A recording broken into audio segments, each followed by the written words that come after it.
نحمده ونصلي على رسوله الکریم اما بعد۔ گزشتہ ہفتے آپ کو یاد ہوگا کہ ہم نے سورہ مرسلات کی 24 آیات کا مطالعہ کر لیا تھا۔ اب میں 25ویں آیت سے تلاوت کر رہا ہوں۔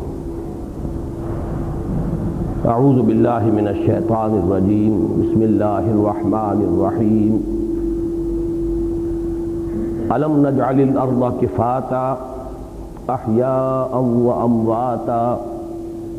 وَجَعَلْنَا فِيهَا رَوَاسِيَ شَامِخَاتٍ وَأَسْقَيْنَاكُمْ مَاءً فُرَاتًا وَيْلٌ يَوْمَئِذٍ لِّلْمُكَذِّبِينَ انطلقوا إِلَى مَا كُنتُمْ بِهِ تُكَذِّبُونَ انطلقوا إِلَى ظِلٍّ ذِي ثَلَاثِ شُعَبٍ لا ظليل ولا يغني من اللهب إنها ترمي بشرر كالقصر كأنه جمالة صفر ويل يومئذ للمكذبين هذا يوم لا ينطقون ولا يؤذن لهم فيعتذرون ويل يومئذ للمكذبين هذا يوم الفصل جمعناكم والأولين فإن كان لكم كيد فكيدون ويل يومئذ للمكذبين إن المتقين في ظلال وعيون وفواكه مما يشتهون كلوا واشربوا هنيئا بما كنتم تعملون إنا كذلك نجزي المحسنين ويل يومئذ للمكذبين كلوا وتمتعوا قليلا إنكم مجرمون ويل يومئذ للمكذبين وإذا قيل لهم اركعوا لا يركعون ويل يومئذ للمكذبين فبأي حديث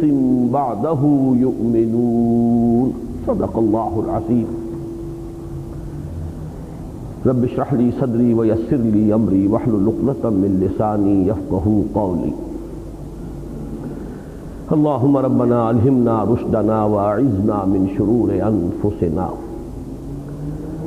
اللهم أرنا الحق حقا وارزقنا اتباعه وأرنا الباطل باطلا وارزقنا اجتنابه آمین یا رب العالمین۔ تو ابتدائی تمہیدی باتیں میں نے عرض کی تھیں سورہ مرسلات کے بارے میں،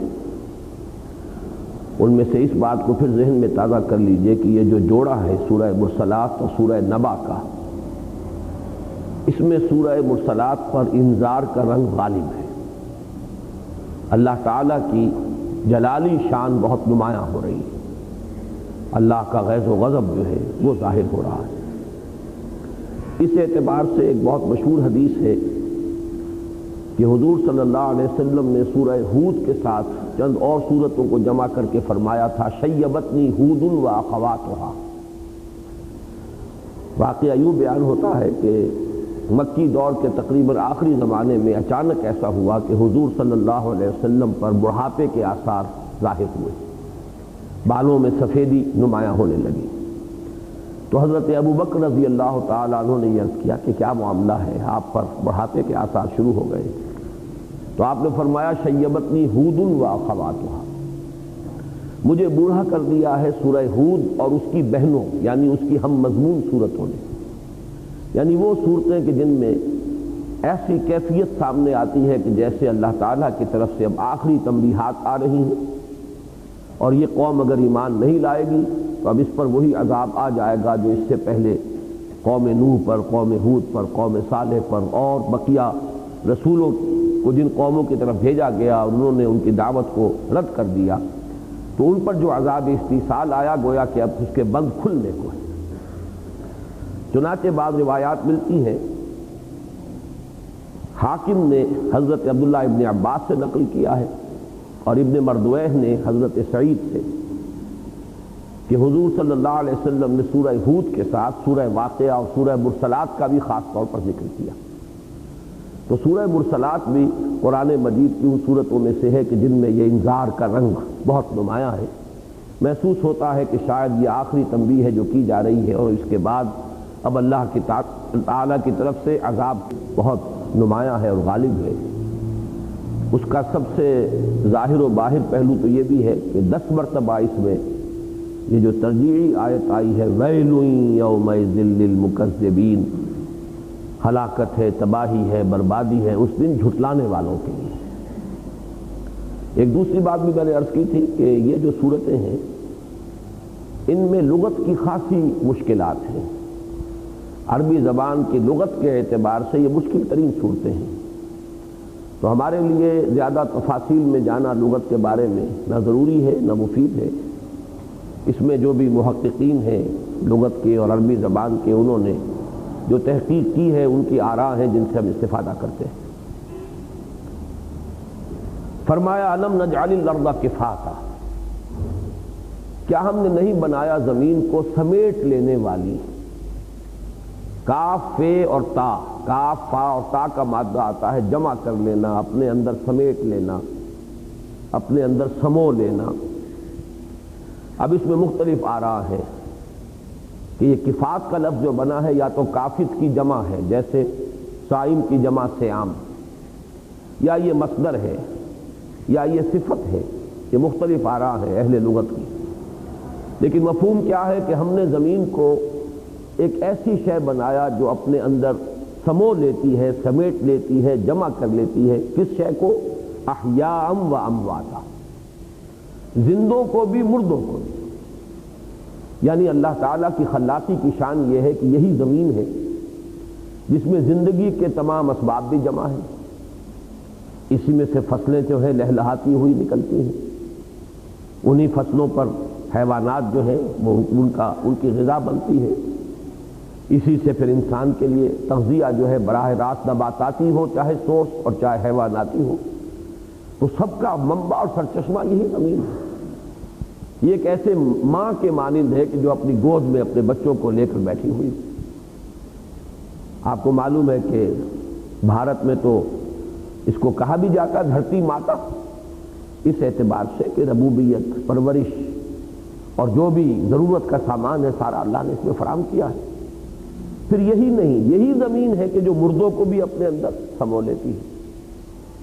مردے بھی اس میں دفن ہو جاتے ہیں، یا دفن نہ ہو کسی اور طرح بھی ان کی ہلاکت ہو تو پھر ان کے اجزاء جو ہیں وہ منتشر ہو کر پھر اسی میں مل جاتے ہیں۔ تو یہ دونوں شانیں احیاء و امواتا، یہ زندوں کے لیے بھی اس کی تمام ضرورتوں کو فراہم کرنے والی شے، ایک مادر مہربان کے معنی، اور یہ کہ مردوں کو بھی اپنے اندر سنبھال لینے والی، سمو لینے والی،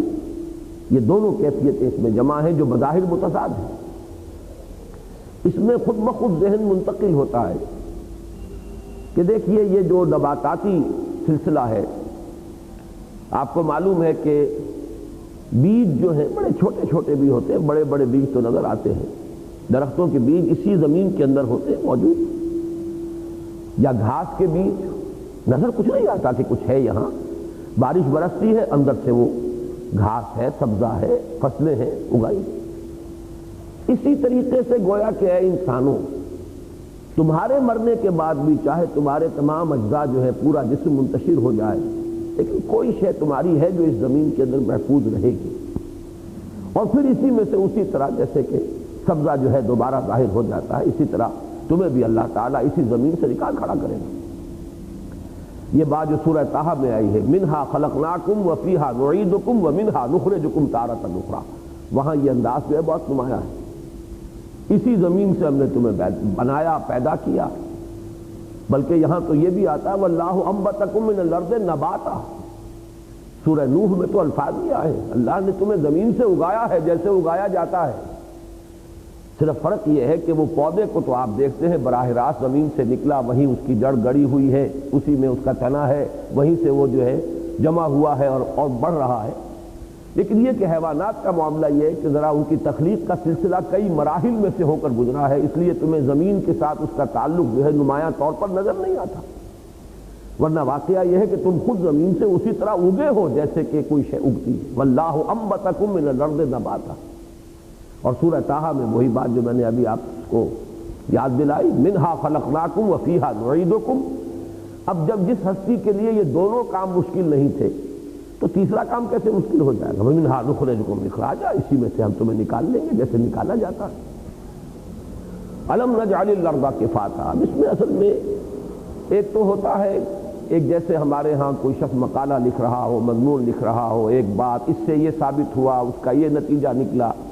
وہ جو اپنے استدلال کی کڑیاں جوڑتے ہوئے عبارت آگے بڑھتی ہے.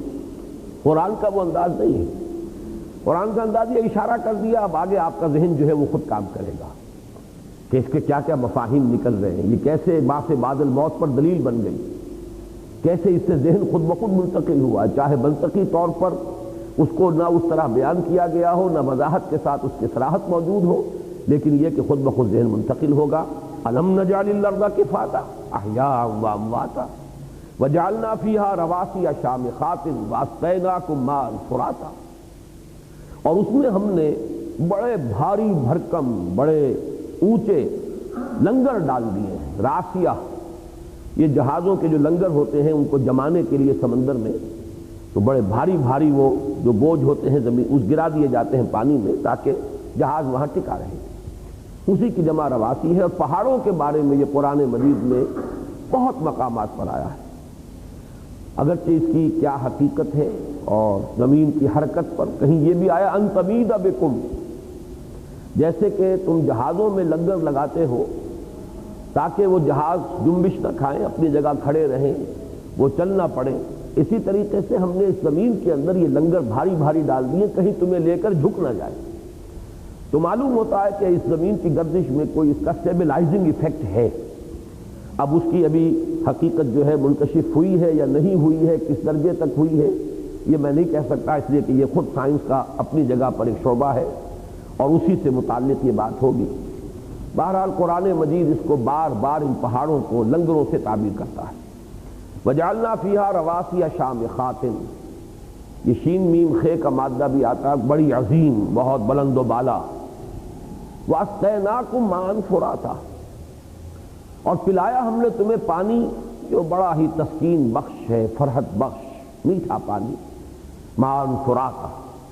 اب اس میں بھی دیکھیے ایک آیت میں جو پہاڑوں کو اور پانی کو جمع کیا ہے، اس میں بھی بڑی عظیم حکمت ہے.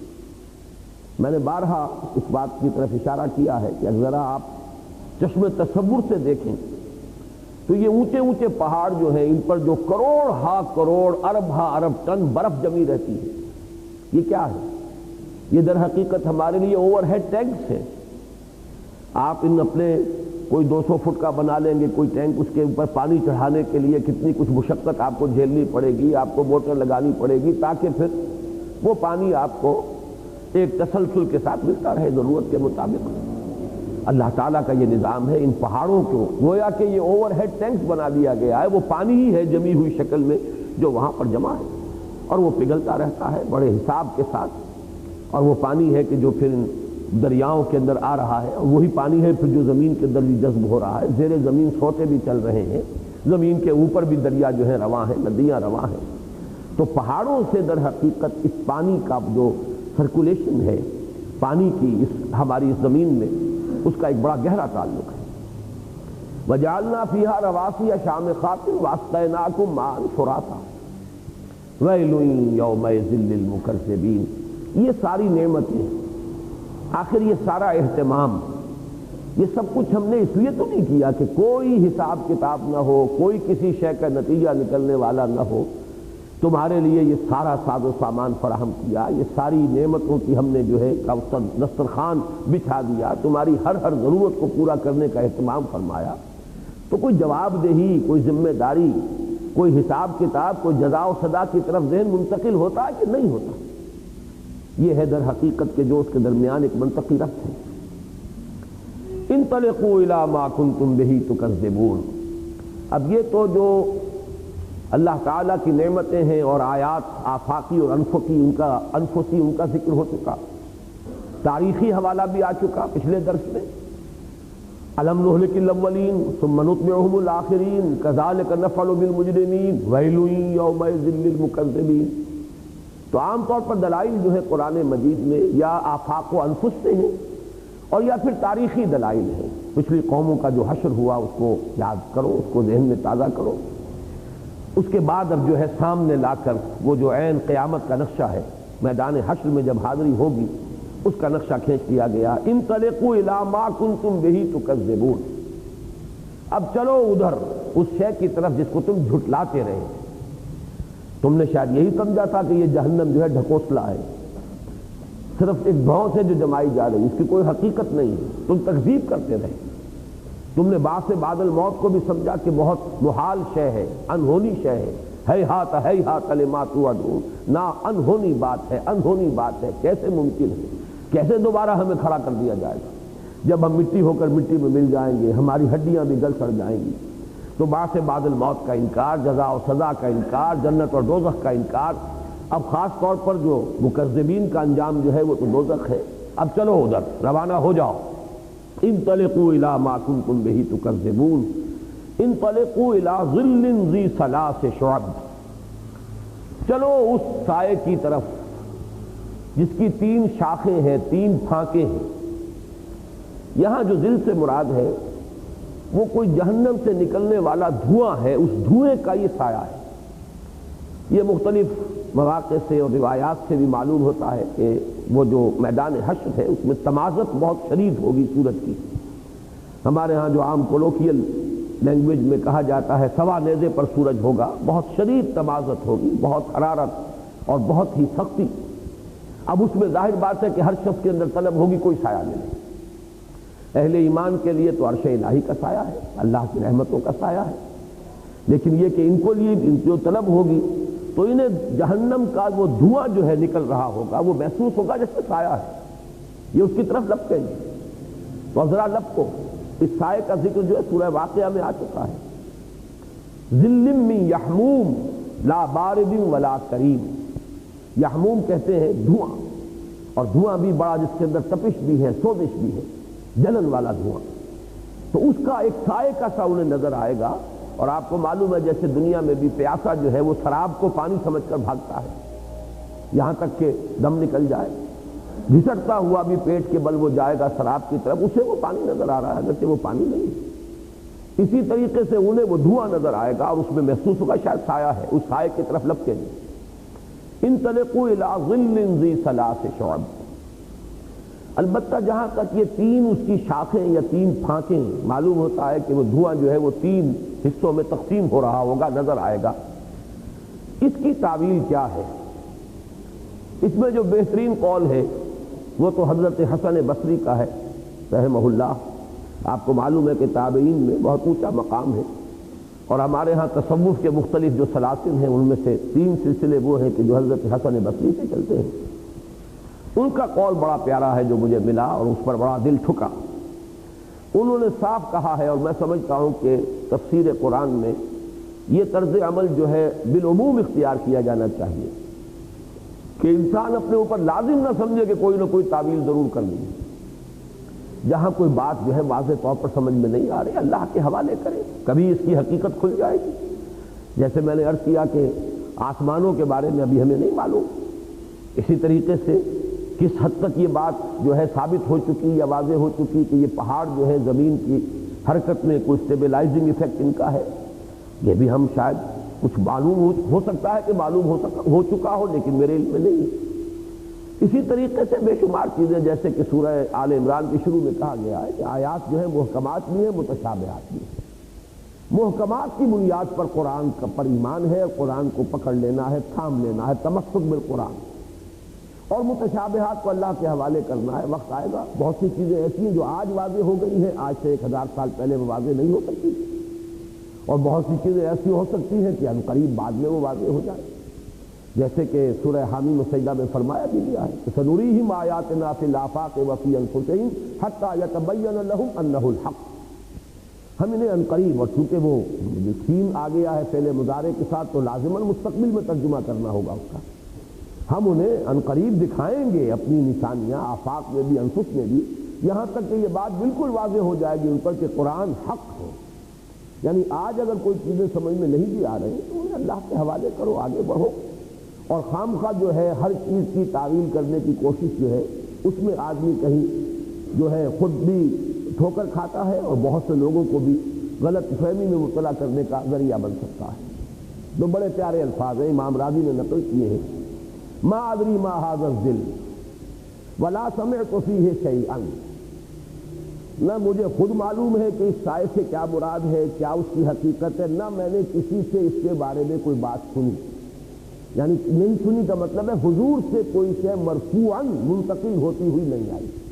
لہذا میں اس میں اپنی زبان نہیں کھولتا. لیکن یہ کہ بہرحال مفسرین کا اپنا اپنا ذوق، اپنا اپنا رجحان، کھود کرید کی ایک جو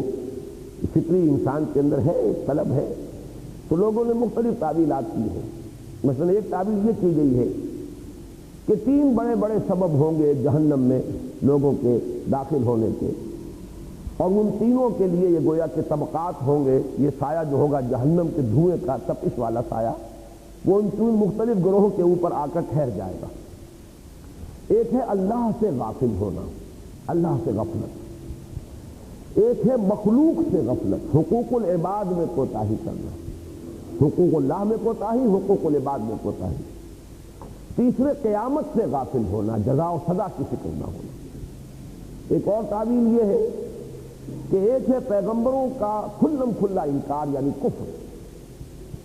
ایک حکمی انکار ہے، یعنی مانتے تو ہے پیغمبر کو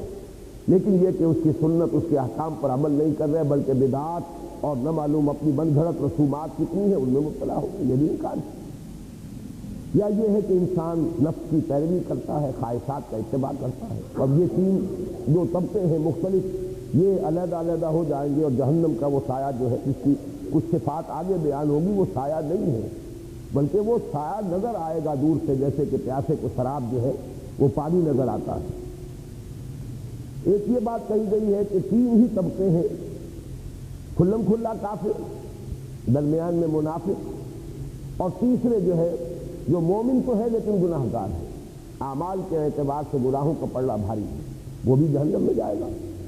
لیکن یہ ہے کہ یہ جو جہنم کے آگ کا دھواں جو آئے گا اور اس کا سایہ ہوگا، تو اس میں بھی اسی طریقے سے اس کی تپش کے اندر مختلف درجات ہوں گے.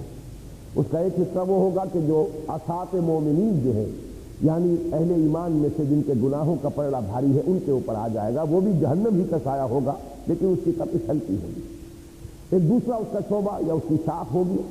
کہ جو منافقین پر آئے گی، اور سب سے شدید جو ہے پھر وہ کفار پر آئے گی. ایک عام تعبیر یہ کی گئی ہے کہ جیسے کوئی چیز آتی ہے کسی کو لپیٹ میں لینے کے لیے، تو سامنے سے اور دائیں بائیں سے آ کر گھیراؤ کرتی ہے، تو سامنے سے بھی وہ دھواں آئے گا اور دائیں اور بائیں سے بھی آئے گا اور انویلپ کر لے گا انہیں. اس معنی میں انہیں 3 کہا گیا. اب اللہ عالم، میں نے یہ صرف آپ کو یہ قول سنا دیے ہیں، لیکن واقعہ یہ ہے کہ بہترین قول وہی ہے کہ جو حضرت حسن بصری کا ہے، ما ادری ما ھذا الظل ولا سمعت فیہ شیئا. اس کے بارے میں کوئی اگر مرفوع بات ہوتی حضور صلی اللہ علیہ وسلم کی طرف سے تو سر آنکھوں پر ہم اسے مانتے ہیں، لیکن جب یہ بات نہیں ہے تو بہرحال یہ ساری، جیسا میں نے عرض کیا تھا کہ اس سورہ مبارکہ کی قسموں کے بارے میں کتنی مختلف آ رہا ہے. الفاظ ایسے ہیں کہ جو تقریباً ان تمام چیزوں کے اوپر ان کا انطباق ہو سکتا ہے. اب اپنا اپنا ذوق ہے، اپنی اپنی ایک جو ہے ذہن کی جو ہے اس کا ایک رخ ہے. بہرحال فرمایا انطلقوا الی ما کنتم بہ تکذبون انطلقوا الی ظل ذی ثلاث شعب لا ظلیل ولا یغنی من اللہب. اب نفی ہو گئی. وہ کوئی سایہ نہیں ہے، کوئی ٹھنڈک دینے والا اور کوئی تپش سے بچانے والا سایہ نہیں ہے. وہ تو شراب جیسے پانی نظر آتا ہے ایسے وہ سایہ نظر آئے گا. اس معنی میں اسے ظل کہہ دیا گیا. انطلقوا الی ظل ذی ثلاث شعب لا ظلیل، اس کے اندر کوئی خنکی نہیں ہوگی، اس میں کوئی ولا یغنی من اللہب. لہب کہتے ہیں انگارے، انگارے کی تپش جو ہے اس سے وہ کوئی بچاؤ یا اس سے کوئی انسان کو کسی طریقے سے اس کی تپش سے نجات دلانے والی کوئی صفت اس سائے کے اندر نہیں ہوگی. لا ظلیل ولا یغنی من اللہب. یہ لفظ جو آیا ہے ذلیل کا لفظ قرآن مجید میں سورہ نساء کی آیت نمبر 57 میں آیا ہے. لہم فیہا ازواج مطہرۃ وندخلہم ظلا ظلیلا. اہل ایمان کے لیے جنت کے لیے لفظ آیا ایسا سایہ جو واقعی سایہ ہوگا، حقیقت میں اس میں خنکی ہوگی، وہ چیز فرحت بخش ہوگی، انسان کے لیے تسکین بخش ہوگی۔ تو ذلیل وہ شے ہے روئے سے کہ جس میں واقعتاً ایسا سایہ جو حقیقتاً سایہ ہو، جو تپش سے اور تمازت سے بچانے والا ہو۔ یہاں اس کی نفی تھی، لا ظلیل ولا یغنی من اللہب، وہ سایہ نہیں ہوگا کوئی کہ جو بچا لے ان جہنم کے جو انگارے ہیں ان کی تپش سے۔ انہا ترمی بشرر کالقصر، انہا کی ضمیر جو ہے وہ آگ کی طرف یا جہنم کی طرف جائے گی، اگرچہ وہ لفظاً یہاں مذکور نہیں ہے، لیکن چونکہ یہ سایہ جہنم کا ہے لہذا جہنم کی طرف یا نار کی طرف انہا ترمی بشرر کالقصر، وہ جہنم یا اس کی جو آگ ہے وہ پھینک رہی ہوگی جیسے کہ شرارے ہوتے ہیں آگ کے اندر سے اوپر اٹھتے ہیں۔ رما یرمی تیر اندازی کے لیے بھی آتا ہے، اس چیز کو پھینکنے کے لیے بھی آتا ہے، اس کے اندر سے شرارے اٹھ رہے ہوں گے، لیکن وہ شرر جو ہے وہ ہوں گے کالقصر، بڑے بڑے گنبدوں کے معنی۔ یہ قصر جو ہے محل بھی کہا جاتا ہے، محل بھی اسی معنی میں کہ اس میں جا بجا گنبد بنے ہوتے ہیں۔ تو اتنے بڑے بڑے جو ہے اس میں سے انگارے جو ہے، چنگاریاں، اب چنگاری کا لفظ بھی اس کے لیے ہماری زبان کا لفظ چنگاری ہے، اس کا تو اس پر اطلاق جو ہے وہ بمشکل ہی ہو سکتا ہے، مجازن ہو سکتا ہے، حقیقت تو نہیں ہو سکتا۔ اور یہ ساری حقیقتیں وہی ہیں کہ جو وہاں جا کر کھلیں گی۔ یہاں تو یوں سمجھیے کہ ہماری زبان میں جتنی بھی گنجائش ہے اس کی اصل حقیقت کو بیان کر دینے کی، اس کو بیان کر دیا گیا ہے۔ آیات متشابہات ہیں تو جیسے اونچے اونچے محل ہیں، دور سے چونکہ گنبد نظر آتے ہیں، جیسے گنبدوں کے مانند جو ہے وہ چنگاریاں نکل رہی ہوں گی۔ کانہو جمالۃ صفر، یہ شرر کے لیے ہو کی ضمیر آئی ہے، اور ایسے لگتے ہوں گے جیسے کہ اونٹ ہیں، اور وہ زرد رنگ کے اونٹ، یہ یعنی جا کر اوپر جو ہے وہ بڑا شرر اگر وہ پھٹتا ہے اور اس سے پھر جو چنگاریاں اور نکلتی ہیں تو شاید اس کا نقشہ کھینچا گیا ہے کہ دور سے ایسے نظر آئیں گے، اگرچہ آگ جو ہے وہ سرخ رنگ کی ہوتی ہے، چنگاریاں سرخ ہوتی ہیں، لیکن یہ کہ اس دھوئیں کی اوٹ سے وہ ایسے نظر آئیں گے جیسے کہ یہ زرد اونٹ ہیں، سیاہی مائل زرد جو رنگ ہوتا ہے اونٹوں کا۔ تو فرمایا کانہو جمالۃ صفر، یہ جمالہ جو ہے، جمالات بھی اس کی ایک قرات ہے اور جمالہ بھی ہے، جمالات بھی ایک قرات ہے، اور یہ جمع ہے، جمل مفرد ہے اونٹ، اور اس کی جو جمع آئے گی وہ پھر جمال، اور جمال کی جمع جمالہ یا جمالات۔ کانہو جمالۃ صفر، ایسے ہوں گے جیسے کہ زرد رنگ کے، اور اس میں عربوں کی ایک یہ بھی ہے کہ جو اونٹ ذرا سیاہی کی طرف مائل ہوتا ہے جس کی رنگت، اس پر بھی لفظ صفری کا اطلاق کرتے ہیں۔ کانہو جمالۃ صفر، ویل یومئذ للمکذبین، ہلاکت، بربادی اور تباہی ہے اس دن ان کے لیے جنہوں نے تکذیب کی۔ یہ جو بار بار یہ لفظ آ رہا ہے مکذب، میں نے پہلے بیان کر دیا ہے، آپ ذہن میں مستحضر کر لیجیے کہ اصل میں کفر سے آگے بڑھ کر ہے یہ جرم تکذیب کا۔ کفر تو یہ ہے کہ آپ نے کسی شے کو تسلیم نہیں کیا یا کسی حقیقت کو جو آپ کے اپنے اندر سے بھی ابھر رہی تھی دبا دیا، کفر کے معنی دبا دینے کے، لیکن ایک ہے تکذیب، یعنی جھٹائی کی وہ آخری حد کہ جہاں پہ جھٹلا دیا جائے، اللہ کے نبیوں اور رسولوں کو جھوٹا قرار دیا جائے، جیسے کہ کذاب الاشر لفظ آیا ہے حضرت صالح علیہ السلام کے بارے میں، ان کی قوم نے کہا تھا کذاب الاشر، سیعلمون غدا من الکذاب الاشر، تو بڑے غضب کے ساتھ وہاں آیا ہے، جان لیں گے کل یہ کہ کون ہے جھوٹا اور کون ہے کہ جو بہت ہی شریر ہے اور بہت ہی کمینہ ہے۔ اب یہ الفاظ وہ استعمال کرتے تھے، تو در حقیقت یہ وہ جو مجرم ہے، ان سے بڑا مجرم اور کوئی نہیں ہو سکتا۔ ایسے بھی لوگ ہیں جو کفر میں مبتلا ہیں، لیکن ان کی کیفیت یہ ہے کہ ان پر دعوت پہنچی نہیں، ان پر تبلیغ کا حق ادائی نہیں کیا گیا، اتمام حجت ہوا ہی نہیں، تو کافر تو وہ بھی ہے، مجرم وہ بھی ہے، لیکن وہ مجرم کے جن کی طرف رسولوں کو بھیجا گیا ہو اور انہوں نے اتمام حجت کر دیا ہو، حق کو واضح کر دیا ہو، مبرہن کر دیا ہو، پھر وہ جھٹلا رہے ہو۔ ایک خاموشی سے ایک شخص جو ہے وہ پیٹھ موڑ کر چل دیتا ہے، انکار اس معنی میں کہ قبول نہیں کیا، ایک یہ ہے کہ جھٹائی کے ساتھ کھڑے ہو کر کہنا کہ تم جھوٹ بول رہے ہیں۔ یہ ہے وہ شے در حقیقت جو سب سے زیادہ جرائم کی فہرست اگر آپ مرتب کریں گے تو یہ سب سے سر فہرست یہ جرم آئے گا۔ ویل یومئذ للمکذبین، ہلاکت اور بربادی ہے اس دن جھٹلانے والوں کے لیے۔ ھذا یوم لا ینطقون، یہ وہ دن ہے کہ جس میں اب انہیں یارائے کلام نہیں ہے، بات کرنے کی جرت نہیں ہے، اب یہ بات نہیں کر رہے۔ یہ بات اگلی صورت میں بھی آئے گی، لا یتکلمون، وہ بات نہیں کر رہے، الا من اذن له الرحمن وقال صوابا، وہاں تو بات کرنے کا یارہ کسی کو نہ ہوگا سوائے اس کے کہ جس کو اللہ تعالیٰ کی طرف سے اذن عطا ہو جائے۔ تو اس میں گویا کہ اشارہ کیا جا رہا ہے کہ وہ جو مکذب تھے، جن کے سامنے حضور صلی اللہ علیہ وسلم دعوت پیش فرما رہے تھے، وہ استہزاء بھی کرتے تھے، تمسخر بھی کرتے تھے، یہاں در حقیقت پس منظر میں ان کا وہ نقشہ ہے جس کو آپ کہیں گے یہ سائملٹینیس کنٹراسٹ ہے، کہ اس وقت تو تمہاری زبانیں قینچی کی طرح چل رہی ہیں، جو منہ میں آتا ہے بک دیتے ہیں۔ کسی نے کہہ دیا مجنون ہے، کسی نے کہہ دیا شاعر ہے، کسی نے کہا ساحر ہے، کسی نے کہا کذاب ہے، معاذ اللہ ثم معاذ اللہ۔ یہ تمہاری جو قینچی کی طرح چلنے والی زبانیں ہیں، اس وقت بالکل گنگ ہو کر رہ جاؤ گے، کچھ نہیں بول سکو گے۔ ھذا یوم لا ینطقون، یہ تو بڑے فصیح اللسان اور بڑے بڑے خطباء ان میں شعراء تھے، کیا ہوا؟ آج زبانیں بند کیوں ہو گئی؟ ھذا یوم لا ینطقون ولا یؤذن لهم فیعتذرون، اتنی اجازت بھی انہیں نہیں دی جائے گی کہ عذر ہی کوئی پیش کر سکے، کوئی معافی ہی مانگ سکے، اسی طریقے سے کوئی بہانے ہی بنا سکے، معذرتیں ہی پیش کر سکے۔ ولا یؤذن لهم فیعتذرون، یہ دونوں چیزیں مل کر وہی ہو جائیں گی کہ اس روز کسی کو گفتگو کا یارہ نہیں ہوگا۔ یہ سورہ نبا میں بھی آیا ہے، فرمایا ھذا یوم لا ینطقون ولا یؤذن لهم فیعتذرون ویل یومئذ للمکذبین، ہلاکت اور بربادی اور تباہی ہے اس دن جھٹلانے والوں کے لیے۔ ھذا یوم الفصل جمعناکم والاولین، یہ ہے فیصلے کا دن جس کو تم جھٹلایا کرتے تھے، یہ وہ دن آ گیا ہے۔ اب ان سے خطاب ہو رہا ہے براہ راست مخاطب ہو کر۔ اس سے پہلی آیت میں وہ صیغہ جو غائب کا ہے، ھذا یوم لا ینطقون، یہ غائب کا صیغہ ہے۔ یہ آج وہ دن ہے کہ جس میں انہیں گفتگو کا یارہ نہیں ہے، بولنے کی ہمت نہیں ہے، جرت نہیں ہے، زبانوں پر تالے پڑ گئے۔ لیکن یہاں اب خطاب ہو رہا ہے، ھذا یوم الفصل، یہ ہے وہ فیصلے والا دن، جمعناکم والاولین، ہم نے جمع کر دیا تمہیں بھی اور پہلوں کو بھی۔ اس میں ایک کنایہ ہے اور بہت ہی اشارہ کیا جا رہا ہے کہ ایک عذر جو انسان پیش کریں گے، اور یہ قرآن مجید میں آیا ہے،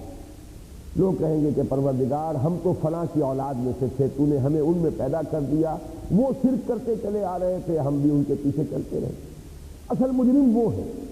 ہم کسی درجے میں معذور ہیں، ہمیں تو نے پیدا کر دیا ہندوؤں میں، ہمیں تو نے پیدا کر دیا فلاں مشرکوں میں، وہاں پر یہ ہے کہ جو بھی روایات تھی، جو ریت تھی، جو رسم تھی، جو بھی کچھ ہمارے آباء و اجداد کر رہے تھے، ہم نے بھی بس اندھے بہرے ہو کر ان کی پیروی کر لی۔ اور یہ بھی بارہا آیا ہے کہ یہ ہے اصل مجرم، انہوں نے ہمیں گمراہ کیا، ہماری گمراہی کا اصل سبب بھی یہ ہے، لہذا اب ان کو دوہرا عذاب ہونا چاہیے۔ اور قرآن مجید میں آیا لکل ضیف، سب کے لیے دوہرا ہے، انہوں نے تمہیں گمراہ کیا، تم نے اپنے اگلوں کو گمراہ کیا، تمہاری جو پیچھے آئی ہیں نسلیں، ان کی گمراہی کا سبب تم بن گئے، لہذا سب کے لیے دوہرا عذاب ہے، دوہرا عذاب ہے۔ تو یہاں معلوم ہوتا ہے کہ اب آپس میں نمٹ لو،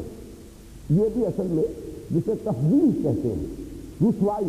فضیحت کا سامان فراہم کرنا، جو تمہارے پاس کوئی عذر ہے لے آؤ، اور اگر کوئی نمٹنا ہے، آپس میں کوئی مقدمے بازی کرنی ہے، تو وہ تمہارے جو مجرم ہیں تمہارے خیال کے مطابق، تمہارے آباء و اجداد وہ بھی موجود ہے، اب نمٹ لو، آپس میں فیصلہ کرو۔ ھذا یوم الفصل جمعناکم والاولین فإن کان لکم کید فکیدون، اب اس میں اشارہ ہو گیا، اگر کوئی چال تمہارے پاس ہے تو وہ چال اب استعمال کر لو، کیونکہ وہ تو بڑے دھڑلے کے ساتھ باتیں بنایا کرتے تھے، ہم یہ کہیں گے، ہم وہ کریں گے، جیسے ہمارے ہاں بھی بعض جو حلا میں عوام کے، ہم تو فلاں کے ساتھ بس فلاں کے دامن سے لٹھی ہو کر نکل جائیں گے، ہماری طرف سے تو ہمارے فلاں بزرگ جو ہے وہ جواب دہی کر لیں گے۔ تو اب اگر کوئی ہے لاؤ، اگر کوئی تمہارے پاس عذر ہے، کوئی چال ہے، کوئی منطق ہے، تمہاری زبانیں جو چلتی تھی دنیا میں کیسیوں کی طرح، اب یہاں پر اگر کوئی ہے تمہارے پاس دلیل تو پیش کرو۔ ھذا یوم الفصل جمعناکم والاولین فإن کان لکم کید فکیدون، تو اب وہ اپنی چال چلو، مجھ پر اپنے حربے آزماؤ۔ کیدون، یہ نون جو ہے یہاں پر آیا ہے کہ مجھ پر جو بھی تمہیں حربے آزمانے ہیں، اپنے جو چال چلیں چلو۔ ویل یومئذ للمکذبین، ہلاکت ہے، بربادی ہے، تباہی ہے اس دن جھٹلانے والوں کے لیے۔ اب اس کے بعد وہی جو قرآن مجید کا عام اسلوب ہے ان مکی صورتوں میں بالخصوص سائملٹینیس کنٹراسٹ، جب وہ اہل جہنم کا نقشہ کھینچا گیا تو یقیناً تقابل کے لیے جو بھی اللہ کے نیک بندے، وفادار بندے، نیکوکار بندے، ان کا جو انجام ہونے والا ہے، ان کو جو اللہ تعالیٰ کی طرف سے نعمتیں ملنے والی ہے، اس کا بھی ایک نقشہ دکھا دیا جاتا ہے۔ ان المتقین فی ظلال وعیون، یقیناً تقویٰ کی روش اختیار کرنے والے، بچنے والے، تقویٰ کا اصل مفہوم ہے بچنا، اور اس سے متقی ابتقاء، بچنے والا، بچنا۔ اب یہ بچنا دنیا میں ہے اللہ کی نافرمانی سے، بلکہ یہ کہ اللہ کی نافرمانی سے بھی پہلے انسان کی فطرت میں چونکہ چیز موجود ہے کہ بدی سے ابا کرتی ہے فطرت، نیکی کی طرف میلان ہے انسان کے اندر، الہمہا فجورہا و تقواہا۔ تو چاہے کوئی شخص جو ہے کوئی وحی آسمانی نہ بھی اتری ہو، کسی نبی کی دعوت نہ بھی پہنچی ہو، تب بھی ایک شخص کے اندر اگر وہ فطرت کے اندر اس کے وہ نیکی اور بدی کی پہچان موجود ہے تو وہ بچ بچ کر چلتا ہے، پھونک پھونک کر قدم رکھتا ہے۔ وہ اپنے اندر جو اللہ تعالیٰ نے اس کے اندر ایک تمیز پیدا کی ہے اس کو ملحوظ رکھتا ہے۔ یہ ہے تقویٰ کی اصل منزل، بنیادی منزل۔ اسی کے لیے کہا گیا ھدی للمتقین، جن لوگوں کے اندر یہ مادہ جو ہے یہ برقرار ہے، جن میں نیکی اور بدی کی تمیز اور اس کی پہچان اور نیکی کی طرف ایک میلان موجود ہے، وہ ہے در حقیقت کے جو قرآن کی ہدایت سے استفادہ کرنے والے ہیں،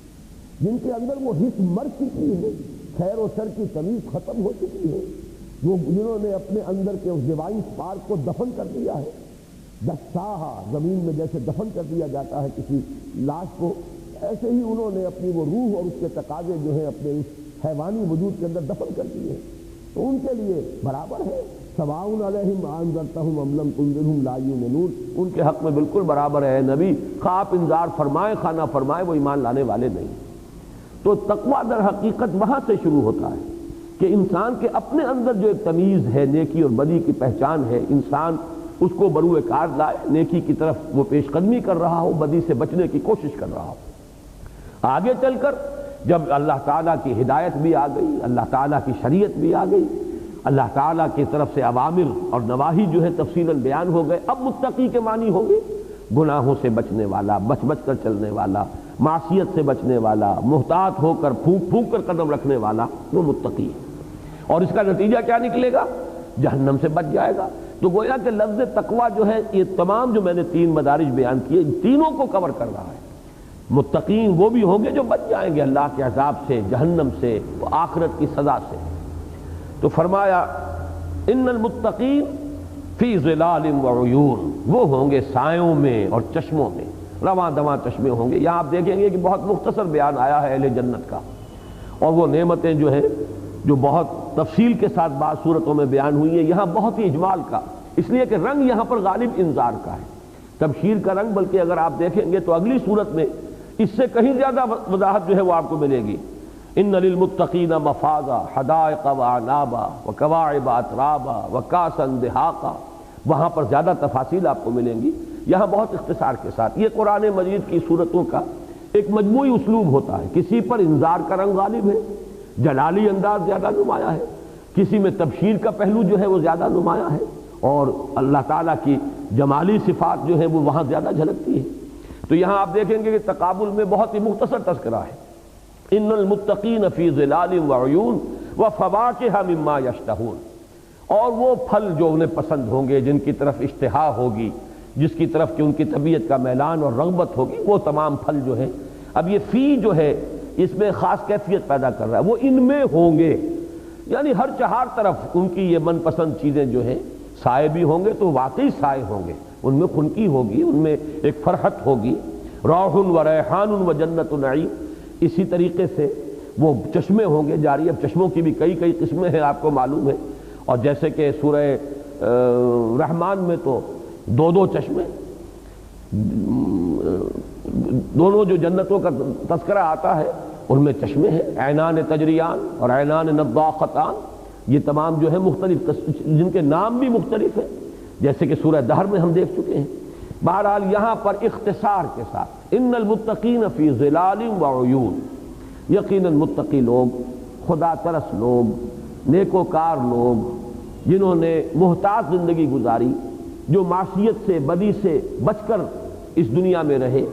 ان کے لیے اب یہ ہے کہ چشمے ہیں اور سائے ہیں، وفواکہ مما یشتہون، اور وہ ان کے من بھاتے، من چاہے، پسندیدہ، مرغوب ان کے پھل ہوں گے، میوے ہوں گے۔ کلوا واشربوا ہنیئا بما کنتم تعملون، کھاؤ پیو رچتا پچتا۔ ہنی کا لفظ آتا ہے عربی زبان میں، ایک تو یہ کہ آدمی کھا رہا ہو لیکن یہ کہ وہ ہضم نہ ہو رہا ہو، ہضم بھی ہو جائے تو وہ انسان کے لیے کسی مرض کا، کسی اور جو بیماری کا وہ سبب بن رہا ہو۔ ایک وہ ہے کہ آپ نے جو کچھ کھایا ہے وہ آپ کی، جس کو کہتے ہیں جان کو لگا ہے، ٹھیک طریقے سے اس نے آپ کے جسم کے ساتھ موافقت کی ہے، وہ ہے لفظ ہنی۔ ہنیئا بما کنتم تعملون، کلوا واشربوا ہنیئا، کھاؤ اور پیو رچتا پچتا، راس آتا، جو سبب یا یوں کہیے کہ نتیجے کے طور پر ان اعمال کے جو تم کرتے رہے۔ یہ میں نے اس سے پہلے بارہا بیان کیا ہے، ہمارے دین کی تعلیم اور تلقین یہ ہے کہ بندے کو تو ہمیشہ یہ سمجھنا چاہیے کہ اللہ کی رحمت سے ہی جنت میں داخلہ ہوگا، اعمال کیسے بھی ہوں، اپنے اعمال پر کوئی غرہ نہ ہو، اس کے اوپر کوئی بھروسہ اور تکیہ نہ ہو جائے۔ ہمارے اعمال نہ معلوم اس میں کس کس پہلو سے نقص ہے، کس کس پہلو سے کمی ہے، عمل کرنا ہے، اپنی امکانی حد تک کرنا ہے، لیکن یہ کہ اپنے عمل پر بھروسہ اور تکیہ، یہاں تک کہ وہ حدیث بھی موجود ہے کہ حضور نے فرمایا کہ جنت میں کوئی شخص محض اپنے اعمال کے بل پر نہیں جا سکے گا جب تک کہ رحمت خداوندی دستگیری نہ کرے۔ اور کسی نے بڑی ہمت کی اور جرأت کا ثبوت دیا کہ حضور سے پوچھ لیا کہ کیا آپ بھی؟ آپ نے فرمایا ہاں میں بھی، الا یتغمدنی ربی، میرے رب کی رحمت جو ہے وہ مجھے اپنے سائے میں لے اور ڈھانپ لے تبھی وہاں داخلہ ہو۔ تو اب تاب دیگراں کے رسد، لیکن دوسری طرف اللہ تعالیٰ اسے بار بار نمایاں کرتے ہیں قرآن مجید میں۔ بندہ یہ کہے گا پروردگار تیرا فضل ہے، الحمدللہ الذی ہدانا لہذا وما کنا لنہتدی لولا ان ہدانا اللہ، الحمدللہ الذی صدقنا وعدہ واورثنا الارض، اس نے کیا ہے، ہماری کوتاہیوں کی پردہ پوشی کی ہے، ہمارے گناہوں کو معاف کر دیا ہے، ہماری کوتاہیوں سے درگزر فرمایا ہے، اس نے اپنی رحمت سے یہاں پہنچایا۔ لیکن اللہ تعالیٰ جواب میں فرمائیں گے یہ تمہارے اعمال ہیں، تمہاری محنت ہے، تمہاری کوشش ہے، تمہارا ایثار ہے، تمہاری قربانیاں ہیں، تم نے ہمارے دین کے لیے جو بھی جد و جہد کی، جو محنت کی، اپنا پیٹ کاٹا اور ہمارے دین کے لیے خرچ کیا، اپنے عیش و آرام کو منغص کیا اور ہمارے دین کے لیے تم نے جد و جہد کی، جو بھی تمہارے اعمال ہیں در حقیقت یہ اس کا ثمرہ ہے، یہ اس کا نتیجہ ہے۔ بلکہ اس کے ضمن میں یہاں تک بھی آتا ہے کہ بعض اہل جنت حیران ہوں گے کہ ہمارے اعمال ایسے تو نہیں تھے، جتنی کچھ نعمتیں ہمیں مل رہی ہیں۔ تو اس کی وضاحت کی جائے گی کہ ہر نیکی جو تمہاری تھی اس نے ایک بیج کے طور پر جنت کے اندر گویا کہ وہ بیج کی شکل میں اس کا ایک پودا بنا ہے، اس میں سے آپ کو معلوم ہے پھر اس میں سے کتنی کچھ جو ہے ایک بیج سے، جیسے کہ ایک گندم کا خوشہ جو ہے اس کے اندر 100 دانے نکل آتے ہیں، اور اس میں کتنے کتنے خوشے ہوتے ہیں کہ جو ایک ہی دانے سے، یہ سب تمہارے اعمال ہیں، انہی کا ظہور ہے، یہ انہی کے نتائج ہیں، یہ اسی کا در حقیقت فیض ہے۔ پھر وہ اعمال کے جن کا سلسلہ بعد میں بھی جاری رہتا ہے، جس کو آپ کہتے ہیں کہ یہ صدقہ جاریہ ہے، جو نیک کام کیا، جو کسی نیک کام کا آغاز کیا، جب تک دنیا اس پر عمل کرتی رہے گی تو جو بھی عمل کرنے والے ہیں ان کا اجر و ثواب اپنی جگہ، لیکن اس کا آغاز کرنے والے کو کے حساب میں بھی اس کا اندراج ہوتا چلا جائے گا، یہ صدقہ جاریہ ہے۔ تو فرمایا کلوا واشربوا ہنیئا بما کنتم تعملون انا کذالک نجزی المحسنین، یہ تقابل ہے اس کا جو پہلے آئی تھی آیت، انا کذالک نفعل بالمجرمین، ہم ایسا ہی کرتے ہیں اور کرتے رہیں گے مجرموں کے ساتھ، الم نہلک الاولین ثم نتبعہم الآخرین کذالک نفعل بالمجرمین، اسی طرح ہم کرتے رہے ہیں اور کرتے رہیں گے۔ کلنا نفعل، یہ بھی کہا گیا وہاں پر، میں نے بتایا تھا آپ کو، اور یہ کہ اس کو اگر مستقبل کے اس میں لیا جائے تو یہی ہم کریں گے، تمہارے ساتھ بھی یہی ہو کر رہے گا۔ اس کے تقابل میں ہے انا کذالک نجزی المحسنین، اسی طرح ہم بدلہ دیتے ہیں، جزا دیتے ہیں اپنے نیکوکار بندوں کا۔ یہ محسن کے معنی جو ہے یہ بہت مرتبہ وضاحت ہو چکی ہے کہ اگرچہ اردو میں ہم در حقیقت اس لفظ سے ایک مغالطے میں مبتلا ہو جاتے ہیں۔ اردو میں احسان کے معنی ہے کسی کے ساتھ بھلائی کرنا، اس نے بڑا احسان کیا، مجھ پر احسان کیجئے، اور یہ عربی میں بھی یہ معنی ہے، احسن کما احسن اللہ الیک، تم بھی کرو لوگوں کے ساتھ نیک سلوک کرو جیسے اللہ نے تمہارے ساتھ نیک سلوک کیا ہے، تمہیں دولت دی ہے، تمہیں نوازا ہے نعمتوں سے، تو کسی دوسرے کے ساتھ حسن سلوک یہ بھی احسان ہے۔ لیکن احسان کے دوسرے معنی جس معنی میں کہ یہ ایک مستقل اصطلاح ہے ہمارے دین کی، اسلام، ایمان، احسان، یہ تین درجے، حدیث جبرائیل جس کو ام السنہ کہا گیا ہے، گویا کہ حدیث کے ذخیرے میں اور سنت کا جو ہمارے پاس جو بھی ذخیرہ ہے اس میں جڑ کی اور بڑی اہمیت رکھنے والی حدیث جبرائیل، جس میں کہ اخبرنی عن الاسلام، اخبرنی عن الایمان، اخبرنی عن الاحسان۔ تو در حقیقت یہ تین سیڑھیاں ہیں۔ سب سے پہلی سیڑھی یہ ہے اسلام، اس سے بلند تر درجہ ایمان، اور اس سے بھی بلند تر درجہ احسان۔ اور احسان کے معنی وہاں ہے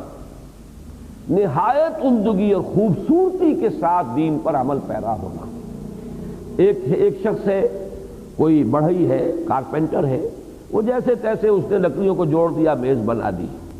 ایک وہ ہے کہ جو اپنی پوری جان اور اپنی پوری صلاحیت کو اس میں لگا دیتا ہے، بہتر سے بہتر، عمدہ سے عمدہ، نہایت خوبصورت، کہیں کوئی جوڑ غلط نہ ہو، ٹھیک ٹھیک ہر چیز متوازن ہو۔ اب ظاہر بات ہے اس میں محنت لگے گی، مگر اس میں پڑتی ہے محنت زیادہ۔ تو یہ گویا کہ احسان ہوگا، اس نے اپنے اس کام میں درجہ احسان حاصل کر لیا۔ ایک یہ تھا کہ جیسے تیسے کیا اور دوڑ کر دے دیا کہ یہ آپ کی میز جو ہے یہ پڑی ہے، لے جائیے۔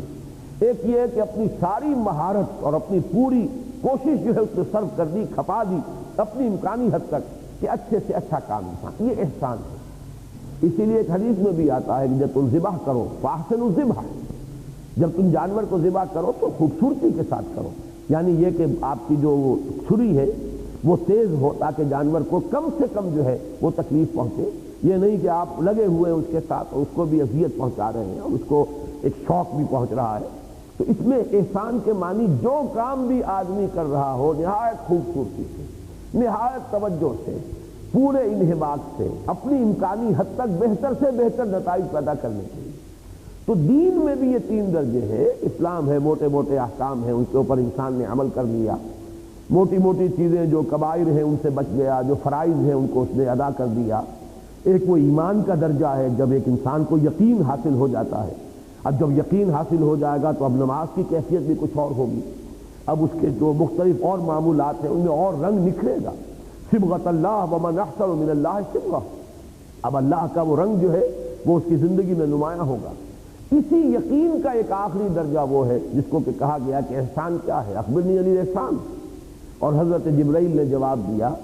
ان تعبد اللہ کانک تراہ فإن لم تکن تراہ فإنہ یراک، کہ اللہ کی بندگی کرو اس کیفیت، یقین کی اس گہرائی اور شدت کے ساتھ گویا کہ تم اسے دیکھ رہے ہو۔ اور اس کے بعد کا جو ٹکڑا ہے اس کے دو ترجمے کیے گئے ہیں کہ اگر تم اسے نہ دیکھ رہے ہو، اگر یہ درجہ حاصل نہ ہو یقین کا، تو کم سے کم یہ درجہ تو حاصل ہو جائے کہ تمہیں مستحضر رہے کہ وہ تمہیں دیکھ رہا ہے۔ اور ایک مفہوم یہ لیا گیا ہے کہ اگرچہ تم اسے نہیں دیکھ سکتے لیکن وہ تو تمہیں دیکھ رہا ہے۔ اس کا نتیجہ یہ ہے کہ نکلنا چاہیے کہ مستحضر رہے ہر وقت کہ میں اللہ کی نگاہوں میں ہوں۔ فَإِنَّكَ بِأَعْيُنِنَا، اے نبی آپ ہماری نگاہوں میں ہیں، ہر وقت جو ہے وہ آپ ہماری نگاہوں میں ہیں۔ اس اعتبار سے احسان، اور یہ میں نے پہلے بھی عرض کیا ہے کہ یہ چونکہ زیادہ مشہور روایت جو ہے حدیث جبرائیل کی، اس میں تو لفظ عبادت آیا ان تعبد اللہ کانک تراہ فإن لم تکن تراہ فإنہ یراک، لیکن اس واقعے کی اور بھی روایتیں ہیں۔ یہ حضرت عمر سے ہے رضی اللہ تعالیٰ عنہ، جو بہت مشہور ہے اور عام طور پر اسی کو زیادہ جو ہے قبول عام حاصل ہوا ہے، اگرچہ یہ صرف مسلم شریف میں ہے اور یہ صحیح بخاری میں نہیں ہے، لیکن اس کی جو دوسرے صحابہ سے جو روایت آئی ہے اس میں دو الفاظ اور آئے ہیں جو بہت ہی اس کی حقیقت کو مزید واضح کر دینے والے ہیں۔ ان تخشى اللہ کانک تراہ فإن لم تکن تراہ فإنہ یراک، تمہارے اندر اللہ کی خشیت اتنی پیدا ہو جائے گویا کہ تم اسے دیکھ رہے ہو، اور اگر تم اسے نہیں دیکھ رہے یا اگر تمہاری رسائی نہیں ہے تو وہ تو تمہیں دیکھ رہا ہے۔ اور تیسرا لفظ آیا ہے ان تعمل للہ کانک تراہ فإن لم تکن تراہ فإنہ یراک، تم اللہ کے لیے محنت کرو، بھاگ دوڑ کرو، جد و جہد کرو، ایثار اور قربانی، اس شدت کے یقین کے ساتھ، اس درجے کے یقین کے ساتھ کہ گویا کہ وہ تمہیں دیکھ رہا ہے، ورنہ یہ کہ بہرحال یہ تو تمہیں معلوم ہی ہے کہ گویا کہ تم اسے دیکھ رہے ہو، ورنہ یہ کہ وہ تو تمہیں دیکھ ہی رہا ہے۔ تو یہ ایمان ہی کی شدت اور گہرائی جو ہے اس کی انٹینسٹی کی ایک آخری شکل ہے۔ یہاں لفظ جو آیا انا کذالک نجزی المحسنین، ایسے ہی ہم بدلہ دیتے ہیں خوب کاروں کو، نیک کاروں کو، ان لوگوں کو کہ جو اس درجے تک پہنچ جائیں ہماری بندگی میں، ہمارے لیے بھاگ دوڑ اور محنت اور ایثار اور قربانی میں، ہماری خشیت ان کے دلوں میں اتنی گھر کر چکی ہو گویا کہ وہ ہمیں دیکھ رہے ہیں، یا یہ کہ کم سے کم اس درجے میں کہ انہیں یہ چیز مستحضر رہے کہ اللہ ہمیں دیکھ رہا ہے۔ وَيْلٌ يَوْمَئِذٍ لِّلْمُكَذِّبِينَ۔ اب دیکھیے سورہ مبارکہ کا رنگ مزید نمایاں ہو رہا ہے، یعنی جیسے کہ اب میں تشبیہ دے رہا ہوں لیکن بلا تشبیہ اس کو سمجھیے گا۔ آپ کو کسی وقت غصہ بہت زیادہ آ جاتا ہے، آپ نے جس پر بھی اپنے عزیز پر، چھوٹے پر، کوئی اپنے دوست پر غصہ آیا ہے، آپ نے اپنی بات کہہ دی، لیکن پھر کسی اور بات کے بعد پھر آپ کے اندر جیسے کہ ایک پھر ابال آیا جذبات کے اندر، پھر آپ نے جو ہے وہ بات کو دہرایا۔ تو یہاں وہ انداز ہے، بلا تشبیہ کر رہا ہوں، یہ بات جو ہے بڑی ایک فلسفیانہ بات ہے جو ہمارے ہاں متکلمین کی بڑی گہری بحثوں میں سے ایک بحث یہ ہے کہ اللہ تعالیٰ کی جو یہ صفات ہیں، جیسے غصہ، خوشی، اللہ خوش ہوتا ہے، اللہ راضی ہوتا ہے، اللہ کو غصہ آتا ہے، اللہ غضبناک ہوتا ہے، یہ انفعالی کیفیات ہیں۔ انفعالی کیفیت اس کو کہتے ہیں کہ جو ایک رد عمل کے طور پر کسی میں پیدا ہو۔ آپ نے کوئی کام اچھا کیا، مجھے خوشی ہوئی، یہ در حقیقت آپ کے ایک کام کا نتیجہ ہے جو میرے اندر اس کے رد عمل کے طور پر پیدا ہوا۔ آپ نے کوئی کام کیا، اس پر مجھے غصہ آیا، یہ بھی آپ کے ایک عمل کا نتیجہ ہے، رد عمل ہے۔ تو انفعالی کیفیات ہیں یہ، اور اس پر پھر متکلمین نے بحثیں کی ہیں کہ ان سے کیا مراد ہے۔ تو یہاں پر یوں سمجھیے کہ میں نے جو تشبیہ دی ہے اس کو اس درجے پہ نہ سمجھیے گا کہ جس طریقے سے ہمارے اندر کیفیت ہوتی ہے، لیکن یہ کہ ہمارے ذہنوں سے قریب لانے کے لیے بہرحال اسلوب وہی اختیار کیا ہے اللہ تعالیٰ نے۔ اللہ کی ذات اس سے بہت بلند و بالا ہے، وراء الورا ثم وراء الورا ثم وراء الورا، لیکن ظاہر بات ہے کہ بات ہم سے کرنی ہے، ابلاغ ہمارے ذہنوں تک کرنا ہے، وہ حقائق جو ہے ان کو پہنچانا ہے ہمارے ذہنوں تک، اور ذہنوں سے بھی آگے ہمارے دلوں کی گہرائی تک پہنچانا ہے۔ تو ہم جن چیزوں کے عادی ہیں، جو اسالیب ہمارے ہاں معروف ہیں،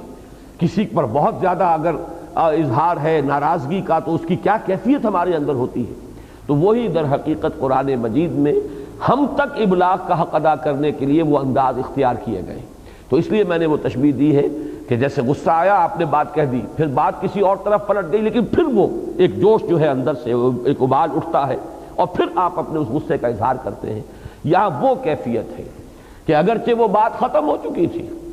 جہاں تک اہل جہنم کا تذکرہ تھا مکمل ہوا، وہ بات مکمل ہو کر اب تو بلکہ وہ سائملٹینیس کنٹراسٹ، تقابلی مطالعہ جو ہے وہ اہل جنت کا ذکر ہو چکا۔ ان المتقین فی ظلال وعیون وفواکہ مما یشتہون کلوا واشربوا ہنیئا بما کنتم تعملون انا کذالک نجزی المحسنین، لیکن پھر ویل یومئذ للمکذبین، ہلاکت ہے، بربادی ہے، تباہی ہے، تاکہ اور زیادہ نمایاں ہو جائے اس کنٹراسٹ میں کہ ایک وہ ہوں گے ہمارے بندے جن کے ساتھ یہ خطاب ہو رہا ہوگا، اور ایک وہ بدبخت اور شقی ہوں گے بلکہ اشقا ہوں گے کہ جن کا حشر یہ ہوگا کہ ویل یومئذ للمکذبین کلوا وتمتعوا قلیلا انکم مجرمون۔ کھا لو پی لو۔ اب یہاں پہ ان سے گفتگو ہو رہی ہے اس وقت جو دنیا میں جو لوگ تھے موجود، مخاطب تھے قرآن کے، جو جھٹلا رہے تھے محمد الرسول اللہ صلی اللہ علیہ وسلم کو، تمہارا حشر تو یہ ہونا ہے جو ہم بیان کر چکے ہیں، لیکن جب تک یہ ابھی ہم رسی تمہاری ڈھیل دے رہے ہیں، تمہیں مہلت دے رہے ہیں، کھا پی لو اس دنیا کے اندر، جو بھی تمہیں عیش کرنا ہے کر لو، چند روزہ زندگی جو ہے اس میں جو بھی تمہیں عیش کرنے ہیں کر لو، کلوا وتمتعوا، کھاؤ اور فائدے اٹھا لو۔ تمتع کا لفظ جہاں پر آیا ہے وہ بھی بڑے استحقار کے ساتھ برت لو، چیزیں یہ استعمال کر لو، یہ کوئی تمہاری ملکیت نہیں ہے، ہمیشہ تمہارے پاس رہ جانے والی نہیں ہے، بس تمتع ہے، فائدہ اٹھا رہے ہو، بڑا تمہیں پسند ہے، محل جو بنا لیا ہے رہ لو چند دن، لیکن یہ کہ بہرحال یہاں سے نکلنا ہوگا اور اسی قبر کی تاریک کوٹڑی کے اندر بہرحال پہنچا دیے جاؤ گے۔ کلوا وتمتعوا قلیلا، اب اس کا اور مزید اضافہ کیا، بہت تھوڑا سا، بہت ہی حقیر، بہت کم، نہ ہونے کے درجے میں۔ قلیل کا لفظ جو ہے عربی زبان میں دونوں معنی دیتا ہے، کہیں تو اے لٹل اور کہیں دی لٹل۔ دی لٹل کا آپ کو معلوم ہے انگریزی میں نہ ہونے کے برابر، بالکل جیسے کہ کل عدم، اور اے لٹل کچھ تھوڑا سا، تو قلیلا کلوا وتمتعوا قلیلا انکم مجرمون، کھا لو پی لو برت لو کچھ عیش کر لو، یہ چند روزہ زندگی کے اندر ساز و سامان سے متمتع ہو لو، ہو تم مجرم، تمہارا جرم ثابت ہے، تم جرم کر چکے ہو، تم مرتکب کر چکے ہو، تم مستوجب سزا ہو چکے ہو، انکم مجرمون، بہت ہی شد و مد کے ساتھ۔ اس سے بھی دیکھیے اندازہ ہوتا ہے، جو میں نے آپ کو روایات سنائی کہ حضور صلی اللہ علیہ وسلم نے سورہ ہود کے ساتھ جمع کیا ہے، بریکٹ کیا ہے، شیبتنی ہود واخواتھا انکم مجرمون، گویا کہ تمہارا انکار، تمہاری طرف سے رد، اعراض، تکذیب اب اس درجے کو پہنچ چکی ہے کہ اللہ کی نگاہ میں تمہارا جرم ثابت ہو چکا، تم مجرموں کی فہرست میں شامل ہو چکے ہو۔ لیکن یہ کہ بہرحال جب تک ابھی ہم نے مہلت دنیا میں دی ہوئی ہے، کھا پی لو، چر چگ لو، جیسے کہ کسی جانور کو ذبح کرنے سے پہلے پانی پلا دیا جائے، یا یہ کہ پھانسی کے پھندے کی طرف لے جائے جانے سے پہلے کسی سے پوچھ لیا جائے کوئی تمہاری خواہش ہو، تو وہ خواہش جو ہے ان لمحات کے اندر پوری کر دی جائے اگر ممکن ہو، تو یہ وہ انداز ہے، کلوا وتمتعوا قلیلا انکم مجرمون ویل یومئذ للمکذبین۔ اور یہ نہ سمجھنا کہ یہ کوئی ہلکی سی کوئی سزا ہے، کوئی معمولی سا عذاب ہے، بڑی ہلاکت، بڑی بربادی، بڑی تباہی، بڑی ہی بد نصیبی ہے ان لوگوں کے لیے کہ جو تکذیب کرنے والے ہیں۔ اور وہ روایات بھی میں بتا چکا ہوں آپ کو کہ ویل کہا گیا ہے کہ جہنم کی ایک ایسی وادی ہے جس کی ہولناکی اور جس کی شدت کا عالم یہ ہے کہ خود جہنم اس سے پناہ مانگتی، تو یہ بھی عین ممکن ہے۔ بہرحال طبقات تو ہے جہنم کے، جیسے جنت کے درجات ہیں، حدیث میں آتا ہے کہ ایک نچلے درجے کا جنتی جو ہے اپنے سے جو اوپر کے درجے کا جنتی ہوگا اسے ایسے دیکھے گا جیسے تم زمین پر بیٹھ کے ستاروں کو دیکھتے ہو، اتنا فرق و تفاوت ہوگا، اتنا اللہ تعالیٰ کے ہاں جو ہے لوگوں کے درجات جو ہے ان میں فرق ہوگا، اختلاف ہوگا۔ اسی طریقے سے جہنم کے درجے ہیں جس کا کہ ثبوت سورہ نساء کی اس آیت میں ہے کہ ان المنافقین فی الدرک الاسفل من النار، کہ یہ منافق تو جہنم کے سب سے نچلے طبقے میں ہوں گے۔ تو یہاں پر بھی جو کہا جا رہا ہے کہ یہ ہلاکت اور بربادی معمولی نہیں ہے، وہ ویل، وہ جہنم کی وادی کہ جس سے خود جہنم پناہ مانگتی ہے، وہ ہے مکذبین کے لیے۔ یہ میں نوٹ کرا چکا ہوں آپ کو کہ تکذیب جو ہے وہ گویا کہ جرم کی جو فہرست ہے جرائم کی اس میں سب سے ٹاپ پر ہے۔ ایک اعراض ہے، خاموشی سے کوئی آدمی چلا گیا، مانا نہیں اس نے قبول نہیں کیا، تصدیق نہیں کی، لیکن ایک ہے تکذیب، جھٹلانا، یہ گویا کہ وہ ڈھٹائی کی وہ انتہا کہ اس سے اب آگے کوئی اور جرم نہیں ہو سکتا، تو ویل جو ہے وہ اس کے لیے۔ وَإِذَا قِيلَ لَهُمُ ارْكَعُوا لَا يَرْكَعُونَ، اور جب ان سے کہا جاتا ہے رکوع کرو، اور رکوع سے مراد یہاں نماز ہے۔ یہ مکی صورتوں کے بارے میں یہ ایک اصولی بات ذہن میں رکھیے کہ لفظ صلاۃ بھی اگرچہ آتا ہے لیکن عام طور پر جو ارکان صلاۃ ہیں، نماز کے مختلف جو رکن ہیں ان کا ذکر کر کے، جیسے سورہ مزمل میں قم اللیل الا قلیلا، کھڑے رہو رات کو لیکن اس سوائے اس کے تھوڑے سے حصے کے، اب یہ کھڑے رہنے سے مراد ہے نماز کا قیام۔ اسی طرح کہیں آتا ہے وَمِنَ اللَّيْلِ فَاسْجُدْ لَهُ وَسَبِّحْهُ لَيْلًا طَوِيلًا، تو رات کے ایک حصے میں اللہ کے لیے سجدہ کرو اور تسبیح کیا کرو طویل، رات کے طویل جو ہے ساعات میں، وہاں بھی مراد جو ہے سجدہ سے علیحدہ سجدہ نہیں ہے بلکہ نماز کا سجدہ۔ تو یہ نماز کے مختلف جو ارکان ہیں ان کا حوالہ دے کر اور اس سے مراد نماز۔ وَإِذَا قِيلَ لَهُمُ ارْكَعُوا لَا يَرْكَعُونَ، اور جب ان سے کہا جاتا ہے نماز پڑھو، جھکو، اللہ کی جناب میں رکوع کرو، اور جیسے کہ سورہ حج کی آخری آیت میں آیا ہے، آخری سے پہلی آیت، یا ایھا الذین آمنوا ارکعوا واسجدوا واعبدوا ربکم وافعلوا الخیر، یہ جھکاؤ جو ہے، رکوع اس کی پہلی منزل ہے، پہلا مرحلہ ہے، ایک جھک جانا اللہ کے سامنے، اور سجدہ جو ہے اس کی منطقی انتہا ہے، اس کا کلائمیکس ہے۔ اسی لیے فرمایا گیا کہ اقرب ما یکون العبد الی اللہ فی السجود، بندہ اپنے رب سے قریب ترین جو ہوتا ہے وہ حالت سجدے میں ہوتا ہے، اس لیے کہ گویا کہ اپنی انانیت کی نفی مطلق، اپنا وہ جو بھی ایک اپنی رائے اور اپنی پسند اور اپنا اختیار اور اپنی مرضی اور اپنی عزت، یہ سب گویا کہ جب بندہ جو ہے پروردگار کے قدموں میں ڈال دیتا ہے، جیسے کہ حدیث میں آیا بھی ہے کہ جب سجدہ کرو تو یوں محسوس کرو جیسے کہ تم نے اپنی پیشانی اپنے رب کے قدموں پر رکھ دی۔ تو وَإِذَا قِيلَ لَهُمُ ارْكَعُوا لَا يَرْكَعُونَ، اور جب ان سے کہا جاتا ہے رکوع کرو، جھکو، نماز پڑھو، وہ نہیں جھکتے، نہیں نماز پڑھتے، نہ سجدہ کرتے ہیں۔ وَيْلٌ يَوْمَئِذٍ لِّلْمُكَذِّبِينَ، ہلاکت ہے، بربادی ہے، تباہی ہے اس دن جھٹلانے والوں کے لیے۔ فَبِأَيِّ حَدِيثٍ بَعْدَهُ يُؤْمِنُونَ، بعدہ سے مراد بعض حضرات نے تو لیا ہے کہ اس سے مراد ہے قیامت کا دن، اس دن کے آنے کے بعد اب یہ کس بات پر ایمان لائیں گے، لیکن یہ بڑی شاذ رائے ہے، تقریباً اجماع جس پر ہے وہ یہ ہے کہ بعدہ سے مراد قرآن ہے، اس قرآن میں یہ تمام جو اسلوب ہیں اختیار کر لیے گئے، سمجھانے کے تمام انداز، تمام جو بلیغ سے بلیغ ہو سکتا ہے اسلوب وہ اختیار کر لیا گیا۔ آیات آفاقی کی شہادت موجود ہے، آیات انفسی کا حوالہ موجود ہے، تاریخی شواہد جو ہیں وہ پیش کر دیے گئے۔ تمہارے لیے وہ جو مستقبل میں آنے والے حالات و واقعات ہیں ایسے ان کا نقشہ کھینچ دیا گیا کہ وہ گویا کہ تمہاری نگاہوں کے سامنے آ گیا۔ اب اس کے بعد اور کس شے پر یہ ایمان لائیں گے؟ فَبِأَيِّ حَدِيثٍ بَعْدَهُ يُؤْمِنُونَ، اس کا گویا کہ یہ استفہام جو ہے یہ انکاری ہے، استفہام انکاری، بظاہر سوال ہے، مراد یہ ہے کہ یہ اب کسی شے پر ایمان لانے والے نہیں۔ اے نبی آپ ان کی طرف سے بالکل اپنی خاطر جمع رکھیے کہ اب یہ لوگ ایمان لانے والے نہیں۔ یہ اس سے پہلے تو بہت مواقع پر یہ بات آئی ہے، آج بھی اس کی وضاحت ہو جائے کہ حضور صلی اللہ علیہ وسلم سے اس انداز کا خطاب اس لیے ہوتا تھا کہ آپ اپنی مروت کی بنا پر یہ سوچنے لگتے تھے کہ کہیں میری طرف سے تو کوئی کمی نہیں ہو رہی۔ ایک شریف انسان جو ہے وہ دوسروں کو الزام دینے کی بجائے اپنے آپ کو الزام دینا شروع کرتا ہے کہ شاید میری طرف سے ابلاغ میں، تبلیغ میں، ان میں حق ادا کرنے میں، اس دعوت و تبلیغ کا شاید کوئی کوتاہی ہو رہی ہے جو ان کی سمجھ میں نہیں آ رہا، جو یہ ایمان نہیں لا رہے، یہ تصدیق نہیں کر رہے۔ تو کہا جاتا ہے یہ کبھی ایمان نہیں لائیں گے، آپ اپنے آپ کو ہلکان نہ کیجئے، فَلَعَلَّكَ بَاخِعٌ نَفْسَكَ أَلَّا يَكُونُوا مُؤْمِنِينَ، آپ اپنے آپ کو ہلاک کر لیں گے۔ اسی طریقے سے جیسا کہ سورہ بقرہ کے پہلے رکوع کی آیت میں سنا چکا ہوں